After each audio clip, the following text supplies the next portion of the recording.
Rata-rata ulama itu berpendapat bahwa asal mula Isra itu sebagai hiburan ya. Hiburan dari Tuhan ya, Allah nyukani pelipur larang gini ku saat Nabi ngalami dua kesusahan ya. Itu periode Mekah itu periode tersulit Nabi karena beliau itu sudah minoritas ya, kaum minoritas kecil miskin terus pendukungnya tidak ada. Satu-satunya yang menggaransi, yang menjamin Nabi tidak dibunuh itu karena beliau dilindungi oleh sinten pamanipun, gini sinten Abu Thalib. Dan termasuk lagi secara kasta sosial ekonomi beliau tinggi karena punya istri yang saudagar kaya. Gini ku Sayyidah Khadijah. Tapi ternyata orang yang selama ini benar-benar di belakang Nabi, baik secara materi maupun moral, sing entek-entekan berjuang ternyata wafat. Khadijah Abu Thalib wafat, terus dikenal tahun itu tahun Amul Husni, tahun kesusahan. Sudah gitu niki sing termasuk ilmiah. Sudah gitu secara ilmiah psikologis kejiwaan Nabi terguncang. Niki rungokno tenan niki ngaji nggih. Terguncang itu karena secara mitos nggih, keyakinane tiyang Arab niku pun kadung kedikte ambek keyakinan yang ditanamkan ulama-ulama Yahudi dan Nasrani. Nggih, kula baleni malih nggih. Kafir Mekah itu orang-orang bodoh, orang-orang enggak terpelajar. Mereka itu punya satu mitos, satu keyakinan yang ditanamkan oleh tokoh-tokoh intelektual Yahudi maupun Nasrani. Apa keyakinan itu? Bahwa kenabian itu yang paling mungkin kalau orang itu dari turunan Bani Israel. Orang mungkin Nabi kok ora turunane wong Yahudi atau wong Nasrani. Sehingga ketika Nabi mendakwahkan diri sebagai Nabi, mereka bilang antakulu innama unzilal kitabu ala ta'ifataini napa min qablina. Nak jenenge wahyu harus tidak jauh-jauh sangka turunan-turunan Yahudi. Sebab itu banyak cerita di Quran, cerita konsultasi tiang kafir Mekah pada tokoh-tokoh Yahudi. Setelah konsultasi ya disesatkan. Orang mungkin Nabi kok nggone ummiyin, bintu-bintu untuk napa? Wahyu. Padha-padha dadi nabi rak kita, ora Muhammad. Ini kalau cerita sejarah. Sehingga saat Nabi ngaku Nabi, niku kayak sudah jadi mitos. Nabi itu tidak boleh jauh-jauh dari Palestina. Karena Nabi Ibrahim orang Palestina, Nabi Isa orang Palestina, Yahya Zakaria juga orang Palestina, Nabi Musa juga orang Palestina. Semuanya itu tidak jauh-jauh dari komunitas Baitul Aqsa. Ini ku masjid Baitul Maqdis dan Baitul Muqaddas. Lah itu wong kafir pinter. Saking kepengen nyudutno Nabi Muhammad itu sampai Nabi mesti ning Palestina. Ya mesti roh cerita-ceritane Nabi ning Palestina. Lah kowe apa tau roh Palestina? Wis tuwakoke detail-detail. Nek kowe pancen roh iku pintu masjid ning Palestina Baitul Aqsa jumlahe piro? Terus madhepe ning ndi wae. Jadi bahwa Nabi ngeklaim diri sebagai Nabi yang bisa membaca malakutas samawati, baca alam-alam gaib. Niku dites nek iso tenan saiki aku takok jumlah pintu Baitul Maqdis piro. Nah, ini peringatan kangge santri-santri bahwa semua Nabi itu di luar dites fisik. Artinya zaman Nabi sholat ning masjid kayak teletong unta terus disiksa Abu Jahal itu hanya ujian-ujian fisik. Tapi di luar itu sebetulnya Nabi juga mengalami ujian-ujian intelektual. Ya kayak cerita-cerita di hadis Sahih, Nabi itu sering didatangi orang Yahudi ditanya, "Mat, saya punya 5 pertanyaan. Yang tahu itu hanya Nabi. Kalau kamu bisa jawab ya Nabi, kalau enggak ya tidak Nabi." Termasuk takokane, apa pertama yang dimakan ahli jannah saat masuk surga? Takokane aneh-aneh. Terus kenapa anak itu kok kadang mirip bapaknya, mirip ibunya? Soal takok aneh-aneh. Dan itu berlanjut terus sampai Nabi di periode Madinah. Nah sebab itu Nabi itu secara intelektual itu diasah Tuhan lewat proses Isra, di mana Nabi saat itu secara fasih bisa menjawab jumlah pintu Masjid Aqsa sekian. Perilaku Nabi Musa begini, wajahnya Nabi Musa begini, wajahnya Nabi Ibrahim begini. Sampai di hadis-hadis Sahih Nabi bisa menjelaskan detail. Nabi Musa itu rambutnya kayak ini, wajahnya kayak ini, ada mutiwal. Itu detail sekali Nabi Sebab itu di sini diterangkan oleh Imam Suyuti, peristiwa Isra adalah peristiwa di mana Nabi berjumpa para sinten Nabi. Itu asal usulnya kenapa? Karena sudah kayak menjadi mitos, Nabi itu tidak boleh jauh-jauh dari tradisi Yahudi, tradisi Palestina. Paham ben sampean roh asal usulnya. Tapi kemudian asal usul itu sebetulnya hanya sementara, ya, hanya permainan politik. Ya, sampean ben roh sejarah, permainan politik, manipulasi politik. Sebetulnya Nabi itu ya tidak jauh-jauh dari beliau adalah keturunan Israel. Yo, Israel itu bukan menunjuk sebuah negara loh, sampai anda salah paham. Israel dalam bahasa Quran itu menunjuk auladi Yakub. Israel menjadi negara kan baru kemarin setelah diberi kemerdekaan Inggris, paham ya? Israel sebagai negara kan baru apa? Kemarin. Sehingga istilah Israel di Quran maupun di hadis adalah menunjuk auladi Yakub. So intinya di antara anak Nabi Yakub ono jenenge Yahuda. Yahuda di turunan-turunan itu Bani Yahuda. Niku diarani Bani napa? Israel. Ternyata setelah dirunut, Nabi Muhammad itu ada beda jauh dengan keluarga Israel. Karena Nabi adalah turunannya Nabi sinten? Ibrahim. Okay. Nabi Ibrahim niku gada putra kalih sing gada turunan gini ku Ishak kalian Ismail. Ismail kalian Nabi Ibrahim disalap teng Mekah. Gini ku sing disebut Quran inni askantu min dzurriyyati biwatin ghairi dzi zar'in inda baitikal muharram. Terus saking Nabi Ismail nurun-nurun ngantos Sayyid Adnan. Ya, mulane nak teng berjanji disebut wa adnanu bila raibin inda dzawil ulumin nasabiyah ila dzabihi Ismail nisbatuhu wa muntama. Secara teori ilmu nasab Sayyid Adnan jelas-jelas wa adnanu bila raibin inda dzawil ulumin nasabiyah ila dzabihi Ismail nisbatuhu wa muntama. Tapi yang menjadi masalah yaitu tadi saya sudah bilang seakan-akan Nabi Muhammad itu orang yang benar-benar berbeda dari dinasti itu, dari keturunan itu. Karena orang Yahudi, orang kafir Mekah di kepentingan menggagalkan kenabian Muhammad. Sehingga dilecehno Muhammad bin Abi Kabsah. Oh Muhammad yang cilik di rumah tukang angan wedes. Jadi gue nak seneng kiai kan inna akramakum indawi atqakum. Cek ben Karlan, cek Karmin pokoknya takwa ya kiai. Tapi nak lagi gedeng kiai iku kan anake Karlan kok kakean tingkah. Lah dhisik wong Mekah ya ngoten niku. Jadi nak muni Muhammad bin Abdullah bin Abdul Muthalib itu terhormat. Mereka adalah orang-orang bangsawan di seputar Quraisy. Nabi itu kastane Quraisy. Jadi kalau Muhammad bin Abdullah bin Abdul Muthalib itu ketok terhormat. Wong kafir pinter nang istilahnya orang Muhammad bin Abdullah. Muhammad bin Abi Kabsah. Mergo cilike Nabi tau dirumat. Cara kene ya Karlan ning penjara desa. Mulane Nabi tau angon wedhus, mergo tau de bapak angkat sing tukang napa? Wedhus. Lah wong Mekah pinter, dididik wong Yahudi. Kena istilahnya aja Muhammad bin Abdullah bin Abdul Muthalib. Iku cek kekerenan, terlalu napa? Keren. Jadi Muhammad bin Ibnu Abi Kabsah. Di wong nak seneng Pak Harto kan Soeharto jenderal besar. Nek sing gedeng wong kemusuk kan repot ya. Oh, terus nyebut desa asli ini asal nak seneng bupati ya jadi bupati orang nomor 1 di Bojonegoro. Nak gedeng golekno asal usule. Semua itu mun sunnatullah mulai riyen sampai kiamat ya. Sunnatullah lihat ikut kelas napa? Mengkotel. Walanta jadi sunnatillah napa? Tabdila. Ya akan begitu. Nah sehingga peristiwa Isra itu satu peristiwa rohani ya. Selain peristiwa rohani nanti akan diwajibkan sholat, juga ada peristiwa intelektual, ada pengajaran intelektual bahwa semua nabi itu harus punya tradisi yang sama, punya karakter yang sama. Jika nabi dalam proses Isra itu dipertemukan dengan Nabi Ibrahim, Nabi Musa, nabi-nabi yang lain. Dan diskusi di situ juga ada diskusi. Paham ya?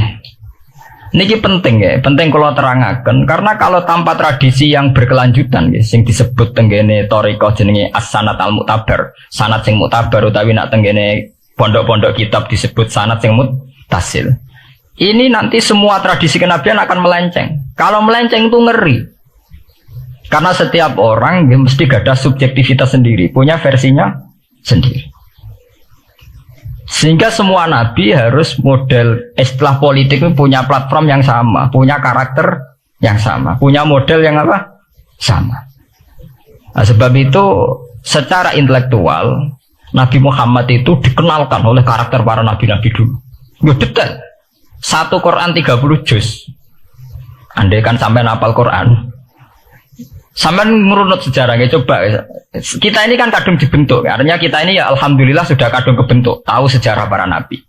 Tapi asal usulnya kita tahu lewat kitab yang namanya Al-Quran. Supaya apa? Nabi Muhammad itu dibimbing bahwa Quran atau ajaran beliau benar-benar musaddiqal lima baina yadayhi, benar-benar selaras dengan ajaran sebelumnya. Mulai ajaran yang bersifat samawi sampai hal-hal yang basariyah, yang menyangkut tabiah apa? Basariyah. Kalau contohnya ngeten, misalnya begini. Nabi Muhammad disejarahkan Nabi Ibrahim. Beliau punya problem. Problem itu berupa punya bapak atau paman yang tidak Islam. Bahkan nak ceritanya kiai desa dari Nabi Ibrahim cilik kon adol patung. Terus didol meniki patung. Ya ora manfaati ra madharati mbok tuku ya karepem ora napa? Karepem. Mbok sanate mbok ora pokoke cerita itu populer.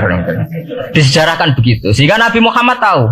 Oh ternyata yang punya problem ngadepi keluarga itu tidak saya tok. Dulu Nabi Ibrahim juga punya problem ngadepi keluarga. Aku tak lumayan terima paman, Pak Lek, Pak De, Abu Jahal sinten? Abdullah. Nabi Ibrahim malah bapak. Udah gitu. Setelah itu juga diceritakan tentang Nabi Nuh, Nabi Lut, seorang nabi besar yang punya nasib sial, yaitu istrinya pengkhianat. Mereka jadi kiai di bojo judes itu tidak masalah. Mulai bisa terima kiai di bojo judes biasa. Ya itu tadi Nabi Nuh, Nabi Lut itu lebih ngeri ketimbang itu di bojo apa? Bukan kebenaran. Kita kan paling dicoba bojo judes, kan ringan banget. Paling banter mecano piring gelas itu murah banget ya. Ya, begitu terus. Nabi Musa juga gitu. Diceritakan Nabi Musa, beliau adalah seorang sosok Bani Israel yang temperamental. Ya basaria sekali. Saking temperamentalnya ketika tukaran ya jotos. Mana nak kiai temperamental kadang jotosan ya ono sanate ya Nabi Musa nak tukaran ra cocok napa? Jotos. Fawakazahu Musa faqada alai. Artinya ya basaria sekali. Cerita ABG ini kubere nggih wonten saat beliau melarikan diri lala ketemu cewek loro. Ya ora wenti se barang Nabi Musa waduh mari maksiat ya terus kan. Wadek aja mlaku ning ngarepku. Nah kena angin aku roh sikile mari nafsu aku nabi kok nafsu barang kan ra pantes. Nah ngono ke mlaku guriku. Ya basaria sekali itu sampai detail. Terus ketika itu terus disuaka politik oleh Nabi Syuaib. Sehingga menjadi tradisi bahwa semua nabi akan mengalami problem dengan kaumnya. Kemudian disuaka politik oleh komunitas yang berbeda, yaitu komunitasnya Syuaib itu di luar pemerintahan Fir'aun. Sama seperti yang dialami Nabi Muhammad, komunitas Mekah itu menyiksa Nabi, bahkan mengimbargo sinten Nabi. Semua aliran dana, aliran ekonomi, akses dana, akses makanan itu ditutup di Mekah. Sehingga Nabi sampai dahar dedaunan, fisik bil jibali apa Mekah. Tapi beliau diselamatkan oleh sahabat Ansor yang terpisah dari komunitas Ahlu Mekah. Itu mirip ceritanya Nabi Musa yang diselamatkan Nabi Syuaib yang terpisah total dari komunitas Fir'aun. Ini penting kalau ulang temriki sehingga karakter-karakter kenabian itu tidak rubah. Karakternya sama. Sehingga setelah kita mengenali karakter para nabi, kita mudah sekali mengenali nabi palsu. Paham ya? Makanya kalau nabi palsu paling seneng musodek, ketara palsune. Lah sing repot sing ora ketara, mergo jenenge Ahmad Muhammad tak mirip. Mulane nek kowe dijeneng supaya ora ngaku nabi jenengno Kartolo. Mergo nek Ahmad bin Gulam ora jenenge Ahmad. Ana terkenal nabi nek ora jenenge Muhammad utawa napa? Ahmad. Mulane Ahmad bin Gulam pas ngaku nabi pengaruhe gede mergo mirip. Mulane kula wingi takoki mahasiswa Jogja, Gus cara jeneng Jawa mbek Arab apa iki? Nak trene akeh nabi palsu apik Jawa lah Kartolo. Karena secara kriteria kenabian ndak akan masuk. Nak anak jenenge Kartolo atau Karmen itu ndak akan masuk kriteria wong sing bakal dadi nabi. Lah anak jenenge Ahmad tak mirip-mirip nabi. Oh Ahmad Hulam bin Mirza wani ngaku nabi mergo jenenge Ahmad. Musaddiq ya mergo musaddiqal lima bena ya. Lah anak Kartolo, Karmen, Karlan agak ono. Mulane saiki sing jenenge Jawa kudu syukur. Akan terbebas dari mengaku napa? Nabi. Lho syukur kan gak akan salah. Di barokah sampean jeneng Jawa, orang-orang ngaku napa? Nabi. Selamat. Kudu syukur. Paham ya? Tidak apa-apa, itu harus dinikmati. Ya itu tadi, karena Nabi itu punya karakter yang sama, punya tradisi yang sama, yang mirip-mirip. Itu kenapa Quran berkali-kali menceritakan sisi-sisi kenabian Nabi di luar Nabi Muhammad. Karena biar karakter Nabi Muhammad terbentuk, ya, terbentuk dengan karakter Nabi sebelumnya. Tidak melenceng. Kemudian tuh ditiru oleh ulama kita. Kita punya guru punya guru lagi, punya tradisi yang sama. Nak mulang kudu istiqomah, santri loro lah kudu diulang. Nak dadi kiai aja mripat ijo nak roh dhuwit. Pokoke dilatih. Lah tapi dari kiai saiki orang mripat ijo, mripat abang. Mergo dhuwit saiki abang. Dhisik dhuwit paling gedhe ra 50.000 iku ra ijo. Lah saiki 100.000 abang. Lah saiki nak nasihati nak roh dhuwit aja mripate abang. Mergo ijo wis gak akeh saiki. Paham napa? Kena akal-akalan ngoten jan repot. Dugare kula di santri dablek nek di bojo aja moro tangan. Kula mboten moro tangan, kula saduk, gak moro sikil. Kena anekdot ngono rusak.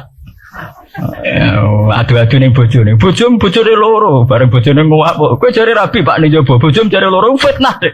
Sing bener telu. Ayo kan repot. Ketemu cangkem elek rusak kabeh. Fitnah udah nak loro. Sing bener apa? Telu. Nah, saiki mun politik ngoten enggak, saya sebagai pejabat tidak pernah mengkorupsi 1 sen pun uang rakyat. Wong edan tapi korupsi ya sak sen. Wong ra waras tapi korupsi napa? Sen. Ono miliaran tok. Korupsi napa? Sen. Ya mesti ae. Ayo, jadi zaman akhir itu kayak zaman dhisik, kayak Abu Nawas kabeh. Jadi apa-apa niku mun mboten karu-karuan. Mon ya. Wah itu permainan kata begitu niki kula penting kula terangkan nggih. Saya sebagai ahlul Quran, orang yang banyak baca Quran nggih. Itu kita akan tahu betul betapa parahnya nggih atau akibat negatifnya dari permainan kata itu. Dan itu dilegalkan Quran, disahkan Quran dalam beberapa ayat.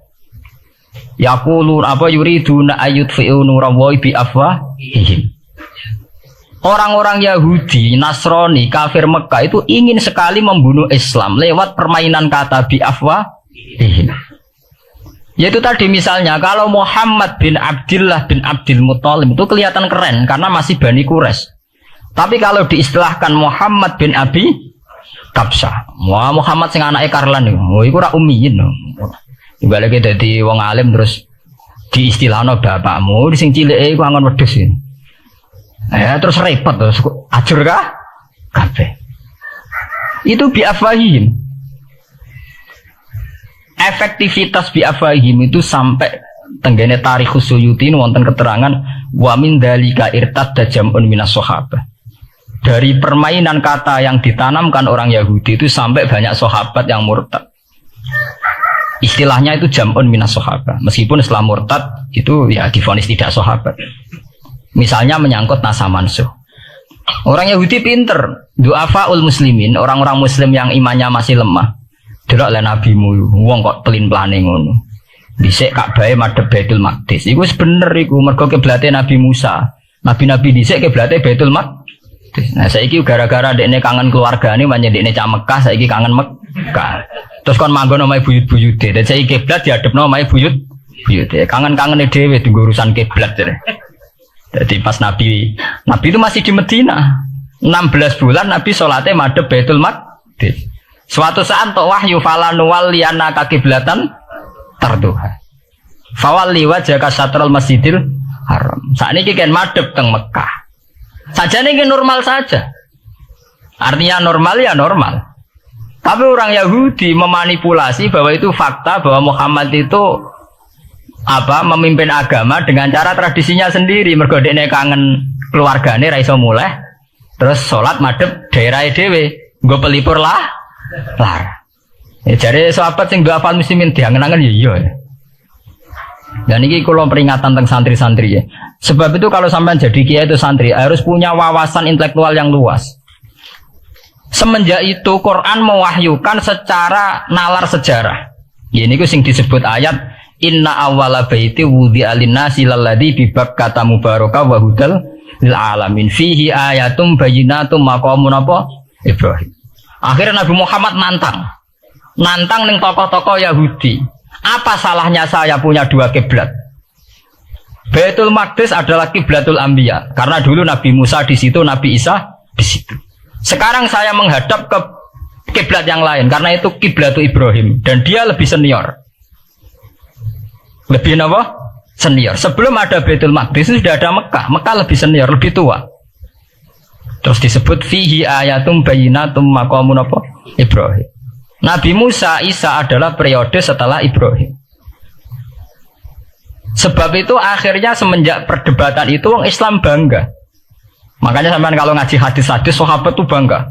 Ana mimman sholla al qiblaten, ya. Ana mimman sholla ilal qiblaten. Aku termasuk sahabat yang menangi dua kiblat.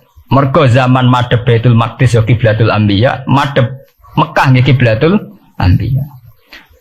Artinya apa? Perdebatan ini dimenangkan oleh Nabi Muhammad bukan karena mitos atau kultus atau taklid buta, tapi memang secara sejarah kiblat tertua adalah Mekah. Ini disebut inna awala baiti wudi'a lin-nasi lalladzi apa? Bi Bakkata mubaraka wa hudalil alamin fihi ayatum bayyinatum maqamun apa? Ibrahim. Artinya Quran tidak pakai teori mitos. Pokoknya Nabi ini saiki aku ya terserah aku, itu tidak begitu. Paham ya? Tapi diterangkan secara kesejarahan bahwa asal usul Mekah jadi kiblat itu rasional sekali. Bukan karena Nabi orang Mekah mboten, memang dulu-dulunya Nabi Ibrahim berkiblat di situ. Jika Quran jawab inna awwala baiti wudi'a lin-nasi lalladzi bi Bakkata mubaraka wa hudal lil alamin. Terus kalau bolak-balik masalah Isra ya. Niku masalah-masalah yang selain pelipul ralar itu ada petualangan intelektual, petualangan ilmiah, di mana Nabi Muhammad diperkenalkan oleh Allah, ya, diperkenalkan watak para nabi, pilihan hidup para nabi, bahkan tradisi-tradisi para nabi. Sehingga mangke teng hadis sahih wonten keterangan saat Nabi nyancang atau menambatkan khimar atau buruk itu ya di batu yang dulu dipakai para nabi untuk nyancang apa? Khimar. Jadi tradisi itu dimulai dari barang-barang sepele. Carane nyancang buruk ya Nabi mirip sama dengan nabi-nabi yang apa? Dulu. Terus memulainya Mi'raj juga sama dengan nabi-nabi dulu. Wah niku sing secara ilmiah tarihian. Saat ini sing menyangkut akidah firqah fil Islam. Nah ini kalau terang. Menurut ahli sunnah, orang yang mengingkari Isra itu kafir. Ya kafir karena dzikra fil Quran, ya. Isra itu dzikra fil Quran. Makanya tadi saya jarang sekali pakai bahasa Mi'raj. Ya, tapi nak teng Indonesia kadung menang merjep peristiwa Isra dan apa? Mi'raj. Soalnya bahasa kadung salah, kadung menangan ya menangan. Kadung istilah Isra dan apa? Mi'raj. Sebetulnya yang disepakati ulama itu hanya Isra. Artinya yang memungkiri Isra itu kafir karena dzikra fil Quran. Lah kemudian Mi'raj menurut keyakinan ahli sunnah itu terjadi. Setelah terjadi itu masalahnya biruhi wa jasadihi jami'an ma'an atau biruhi faqat. Nah, kemudian menjadi firqah-firqah yang macam-macam. Ada yang meyakini biruhi wa jasadi, ada yang meyakini biruhi napa? Faqat. Sampeyan kalau ngaji Al-Kawakibul Lama'ah karangannya Mbah Fadl atau kitab-kitab panduan ahli sunnah yang disahkan oleh NU. NU dulu pas musyawarah besar di Jombang yang dipakai panduan itu dulu yang disahkan itu Al-Kawakibul Lama'ah yang dikarang Mbah Fadl. Itu memang kita termasuk ngikuti yang biruhi wajah seti. Tapi sebetulnya dalam kelompok yang biruhi fakot itu ada orang keren di dalam dunia ilmiah. Ini termasuk Aisyah meyakini biruhi apa? Fakot. Ya, tapi itu sudah masalah-masalah kemudian berkembang menjadi di luar masalah firqah terus menjadi masalah said, masalah pengetahuan. Kalau masalah pengetahuan tentu kita ini terus masalah kan artinya masalah itu Kalau iman diukur dengan akal ya kadang tidak sambung. Wah itu mokal. Orang dengan kecepatan sekian pasti hancur. Dan agama ukur akal terus ya repot. Wong dipendem jadi dibalung ya dibalung, dibakas tangi bareng. Jadi sing disoal ora mek rotok kabeh napa? Disoal. Manjen masalah manusa iku masalah-masalah sing ya begitu. Oke. Mbon niku mboten penting. Nah, itu terus kemudian menjadi firqah. Terus kemudian ada hadis-hadis yang menerangkan proses Nabi dialek dengan para nabi. Kayak ketemu Nabi Musa, Nabi Ibrahim, terus Nabi Idris, Nabi Isa, Nabi Musa. Itu terus diterangkan di hadis-hadis sahih. Ini kalau balik tentang keterangan wau, sebetulnya pertemuan-pertemuan ini itu dimaksudkan Nabi biar punya tradisi yang sama dengan nabi-nabi sebelumnya. Karena ini penting ya. Sama nek sira rasane dadi kiai. Niku kroso banget. Misalnya kita ya. Kita akan dididik ala pesantren misalnya. Kita punya kiai-kiai yang punya tradisi. Misalnya nak rawong nakal, wong minum astagfirullahaladzim, wong kok ngono kan gitu. Ya hanya begitu. Sehingga wis kaya identik angger kiai NU atau amalia NU iku rawani naboki wong sing nyabu. Ya rawani nyaduki wong sing lagi minum. Kemudian itu dianggap satu kekurangan atau apa, walhasil kemudian lahir kayak FPI. Orang yang tidak menerima metode itu. Tapi sudah kayak ada janjian tuh begitu. Kiai paling anti kemungkaran lah yo. Masa kiai paling kerengo sapa mbok terkenal kerengo. Mereka tidak punya catatan repot bahwa mereka pernah jotosi wong minum. Masih sing sering jotosi santri lah itu tetep ora tahu terkenal jotosi napa? Wong sing mabuk, wong sing minum. Itu sudah kayak tradisi. Dulu zaman Basim Asari Jombang terkenal ijo be abang, sing abang ya abangan tenan. Sing ijo. Tapi tidak ada catatan sejarah kiai jotosan be pemabuk. Ya memang kayak kita sudah punya tradisi nak roh kemungkaran itu menang kalah itu lewat proses bil hikmati wal mau'izatil hasanah. Kita ini kayak punya tradisi nak roh kemungkaran milih model Nabi wa mahdi qaumi fa innahum la ya'lam. Itu ya kayak ada janjian begitu. Meskipun kita sebagai orang alim ya tahu nahi mungkar itu wajib. Nahi mungkar itu begini-begini, tapi ya praktek kita tidak pernah begitu. Ya, kalau di Timur Tengah kebalikan. Mana ada terima karuan wong nakal. Podo soleh beda aliran halal dibunuh. Sehingga wong Sunni yo ngalalo darai wong Syiah nggih ngalalo darai napa? Wong Sunni. Ya sudah kayak tradisi. Sampai nak maca kitab fikih-fikih khas Arab. Mau biasa muni wong ngene iku muhaddarun damu. Padahal ya wong soleh, wong Islam mau di mazhab apa istisdarun apa? Damu. Sehingga kita itu tadi kita punya tradisi. Saya tuh kalau sedang tahajud, matehai para wali-wali songo atau apa, itu yang terpikir di saya itu hanya satu. Agama Islam itu lahir lewat Quran dan hadis. Tapi kemudian tahu-tahu tetap berimprovisasi, berkembang sesuai tokoh yang membawa.